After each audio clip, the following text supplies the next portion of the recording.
Dear students, अभी हम next lecture start करेंगे। हमने बॉडी फ्लूइड सर्कुलेशन वाला जो चैप्टर था उसको कंप्लीट किया अपने लास्ट लेक्चर के अंदर, और अभी हम बात करेंगे excretory products and there elimination. Excretory products and their elimination।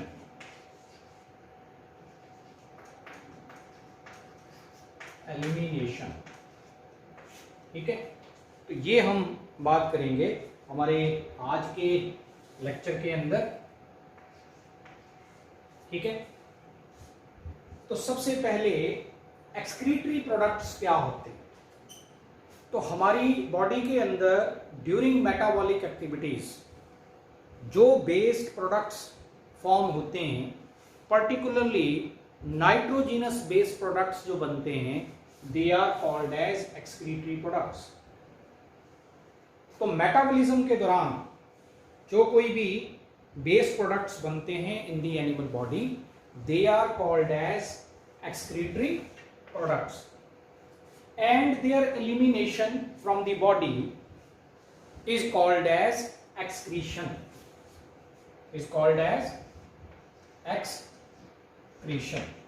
तो excretion क्या हुई? The process of removal of metabolic based materials from the body is termed as metabolic based materials from the body is termed as excretion। और ये क्यों होना जरूरी है? so as to regulate the composition of body fluid। Body fluid की composition को regulate करने के लिए ये जरूरी है। ठीक है, अब इसको हमें कंफ्यूज नहीं करना विद द डिफेसिएशन प्रोसेस। हमने जब डाइजेशन के बारे में बात की होगी तो वहां डिफेसिएशन प्रोसेस भी आया होगा। डिफेसिएशन, या जिसको हम ईजेशन भी बोलते हैं, ईजेशन। तो रिमूवल ऑफ फीकल मैटर और अनडाइजेस्टेड और waste material through the anus. हमारी एनस के जरिए जो है, एलिमेंट्री कैनाल की जो पोस्टीरियर मोस्ट ओपनिंग है एनस, उसके जरिए अनडाइजेस्टेड बेस्ड मटेरियल का removal, that is called as defecation और ईजेशन। ठीक है, जबकि एक्सक्रीशन क्या है? मेटाबॉलिक बेस्ड मटेरियल का बॉडी से removal so as to regulate the composition of body fluid. इसे हमने एक्सक्रीशन का नाम दिया। और एक थर्ड टर्म होती है, that is osmo regulation. Osmo regulation, the process of maintaining the composition of salt and water. Body salt and water, इसकी कंसंट्रेशन बॉडी के अंदर जो है उसको रेगुलेट करना। Osmo means salt concentration. तो सॉल्ट कंसंट्रेशन जो है एंड बॉडी फ्लूइड की जो कंसंट्रेशन है उसको रेगुलेट करना। तो वाटर एंड सॉल्ट्स की कंसंट्रेशन बॉडी फ्लूइड के अंदर रेगुलेट करना, that process is termed as osmoregulation. Removal of undigested waste material through anus is termed as defecation or egestion, and metabolic waste materials का removal from the body so as to regulate the body fluid composition is known as excretion। अब ये जो excretion का process है, ये different types का होता है in case of different animals। तो on the basis of chief excretory product, excretion के दौरान कई सारे सब्सटेंसेस का, मेटाबॉलिक बेस मटेरियल्स का रिमूवल होता है, लेकिन जो मेन या चीफ एक्सक्रीटरी प्रोडक्ट है वो कोई एक होता है। तो चीफ या मेन एक्सक्रीटरी प्रोडक्ट के बेसिस के ऊपर एक्सक्रीशन की डिफरेंट टाइप्स हैं, and these types are different types of excretion are on the basis of main excretory product. तो number 1, ammonotelism. Ammonotelism Ammonotelism is the process of excretion in which the main excretory product is ammonia, जिसमें chief excretory product जो है, in which the chief excretory product is ammonia। देखो, ammonia highly toxic होता है, ठीक है, और ये जो अमोनिया है NH3, ये जिन ऑर्गेनिजम्स में as chief excretory product remove होता है during the process of excretion, उन्हें हम अमोनोटैलिक ऑर्गेनिज्म बोलते हैं। अमोनोटैलिक एनिमल्स, और इसमें most of the aquatic animals जो हैं वो आते हैं। एक्वेटिक एनिमल्स जो हैं उनमें मेन एक्सक्रीटरी प्रोडक्ट जो है वो अमोनिया होता है। अब ऐसा क्यों है? क्योंकि ये हाईली पॉइजनस होता है, टॉक्सिक होता है अमोनिया, और अमोनिया की जो है डिसोल्यूशन के लिए लॉट ऑफ वाटर जो है वो चाहिए होता है, और जब लॉट ऑफ वाटर चाहिए इसकी डिसोल्यूशन के लिए, अमोनिया की डिसोल्यूशन के लिए, तो फिर इसका मतलब during the removal of ammonia lot of water जो है वो रिमूव होता है बॉडी से। तो इस चीज को अफोर्ड कौन कर सकेगा? तो वही एनिमल्स अफोर्ड कर सकते हैं loss of water in huge amount, ज्यादा क्वांटिटी में वाटर का लॉस कौन जो है वो अफोर्ड कर सकता है? तो वो कर सकते हैं एक्वेटिक एनिमल्स। इसलिए in most of the aquatic animal the chief excretory product is ammonia, ठीक है। तो इसमें अगर हम एग्जांपल्स देना चाहें एक्वेटिक एनिमल्स में, तो हम अमीबा है, पैरामीशियम है, ऐसी एग्जांपल दे सकते हैं। अमीबा है, पैरामीशियम है, देन स्पॉन्जेस हैं, स्पॉन्जेस। इसके अलावा हम एम्फीबियंस की बात करेंगे, सैलामेंडर, सैलामेंडर, ठीक है। अगर हम फिश की बात करें तो फिश के केस में हम जो है बोनी फिश की बात कर सकते हैं। बोनी फिश,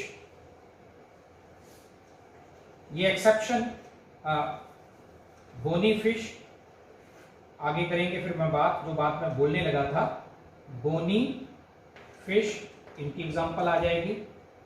इसके अलावा क्रोकोडाइल्स की बात करेंगे। तो ये जितने भी एक्वेटिक एनिमल्स हैं ये अमोनोटैलिक होते हैं, because they can afford the loss of water in plenty. Next है यूरियोटेलिज्म। यूरियोटेलिज्म सेकंड टाइप है। On the basis of chief excretory product, the second mode of excretion in animals is ureotelism.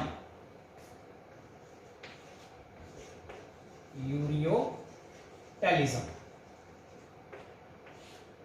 अब जिन animals में main excretory product urea है, they are called as ureotelic organism और ureotelic animals. और urea की dissolution के लिए moderate amount of water चाहिए, यानी अमोनिया के मुकाबले थोड़ा कम, लेकिन यूरिक एसिड के मुकाबले थोड़ा ज्यादा। इसलिए ये जो है यानी यूरिया का जो रिमूवल है बॉडी से या एक्सक्रीशन है बॉडी से, वो उन एनिमल्स में होता है which can afford the loss of moderate amount of water, जो ना बहुत कम ना बहुत ज्यादा, यानी मॉडरेट अमाउंट ऑफ वाटर का लॉस जो है उसको झेल सकते हैं, अफोर्ड कर सकते हैं। ऐसे एनिमल्स को हम यूरियोटैलिक ऑर्गेनिजम्स बोलते हैं, एनिमल्स बोलते हैं, और इस फिनोमिना को यूरियोटैलिज्म। तो इसमें हम मैन की यानी ह्यूमन बीइंग की एग्जांपल देंगे। इसके अलावा जो एक्सेप्शनल केस है, मैंने उसमें बोलते हुए रोक लिया था अपने आप को, तो उसमें क्या है, कार्टिलेजिनस फिशेस, कार्टिलेजिनस फिश, जिसमें शार्क्स, रेज ये आ जाएंगी। तो ये कार्टिलेजिनस फिशेस जो होती हैं ये एक्वेटिक होते हुए भी ये एक्सेप्शनल केस है कि वो यूरियोटैलिक होती हैं। इसके अलावा जो है फ्रॉग, टोड यानी सेमी एक्वेटिक जो एम्फीबियंस होते हैं, तो ये फ्रॉग्स की बात, टोड्स की बात, मैंने सैलामेंडर की बात की थी, वो भी एक एम्फीबियन ही है, लेकिन वो टेल्ड एम्फीबियन है। फ्रॉग और टोड क्या है, ये टेललेस एम्फीबियंस हैं। तो टेललेस एम्फीबियंस में यूरिया और टेल्ड एम्फीबियंस में अमोनिया। ठीक है, तो ये एग्जांपल हम दे सकते हैं। ऐसे ही एस्केरिस है, अर्थवॉर्म है, इनकी एग्जांपल भी दी जा सकती है यूरियोटैलिक ऑर्गेनिजम्स में। नेक्स्ट आते हैं इसके बाद, और ये जो यूरिया है ये अमोनिया के मुकाबले लेस टॉक्सिक होता है, और जिन एनिमल्स में urea as chief excretory product पैदा होता है उनमें बनता पहले अमोनिया ही है, लेकिन अमोनिया की डीएमिनेशन होती है और अमोनिया चेंज होता है एक साइक्लिक इवेंट के जरिए इनटू यूरिया। और ये सारा प्रोसेस कहां होता है, अमोनिया का चेंज होना into urea, that takes place with the help of a cyclic event, and that cyclic event is known as urea cycle, urea cycle. और इसको हम ऑर्निथाइन साइकिल भी बोलते हैं, ऑर्निथाइन साइकिल। ठीक है, और इसकी जो डिस्कवरी थी वो क्रैब ने की थी, इसलिए इसको क्रैब्स हेंसलेट साइकिल भी बोलते हैं, क्रैब्स हेंसलेट साइकिल भी। और ये हमारे लीवर में ऑपरेट करती है, इनसाइड लीवर। तो अमोनिया जो है, जो एक मेटाबॉलिक वेस्ट के तौर पे बनता है हमारे सेल्स के अंदर, it is highly toxic and it is changed into urea during the urea cycle inside our liver. ठीक है, और साइकिल क्या है वो करने की जरूरत नहीं। नेक्स्ट आते हैं, इसके बाद अगला है यूरिकोटैलिज्म। थर्ड टाइप है uricotelism, on the basis of chief excretory product uricotelism. यूरिकोटैलिज्म